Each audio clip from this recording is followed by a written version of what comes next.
Today we celebrate the feast of Saint Scholastica, and there are many things we could talk about regarding the life of Scholastica. I want to focus on one aspect of her life. It'll be a great blessing for a family to have one of its members become a saint. But can you imagine having two saints in one family? Scholastica had a brother who was also a saint, Saint Benedict. And we have lots of saints, but we don't have a whole lot of brothers and sisters or two brothers that are saints. In addition to Scholastica and Benedict, there's St. Peter the Apostle and his brother Andrew. There's Cosmas and Damien. And there's one family that had three saints, Mary, Martha, and Lazarus. But today we're going to talk about Saint Scholastica.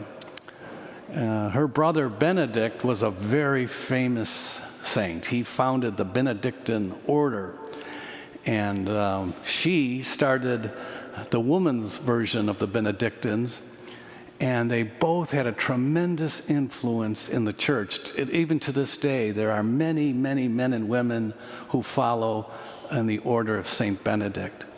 And she just adored her brother. And they lived in monasteries that weren't terribly far from each other. But back then, you had to walk everywhere. And it was just far enough away that they couldn't see very much of each other. So whenever Benedict came to visit his sister, she couldn't wait to catch up on everything. And one day, he came to see her, and she was visiting, and she was so enjoying the visit. And then Benedict said, I got to get moving. The sun is setting. I got to get back to my monastery. And she was so disappointed, and she prayed to God, is there any way that you could keep my brother here so we could visit just a little longer?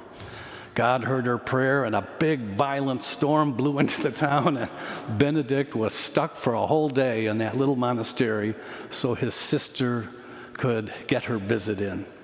How many of you have brothers and sisters?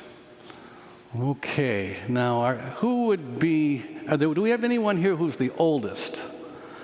Okay, now I'm the oldest. The young ones never do what they're told, It's hard being the oldest. How about the youngest? Anybody here who's the youngest? See, everybody's telling you what to do, right? That's the hard part of being the youngest. But today, as we think about Benedict and Scholastica, we think about our brothers and sisters, for those of you that have brothers and sisters, and how special those relationships are. And I know it gets tough in any family, there's misunderstandings, you're having a bad day, something's going on, and sometimes we have a hard time getting along. Our younger brothers and sisters want to hang around. Our older brothers and sisters can pick on us sometimes, but we have to keep working at solving our problems and working things out, because in life, the relationships of brothers and sisters are very special. Just think of your uncles and your aunts, when your families get together for parties, how often they might talk about when they were your age and stuff that was going on when they were growing up as brothers and sisters.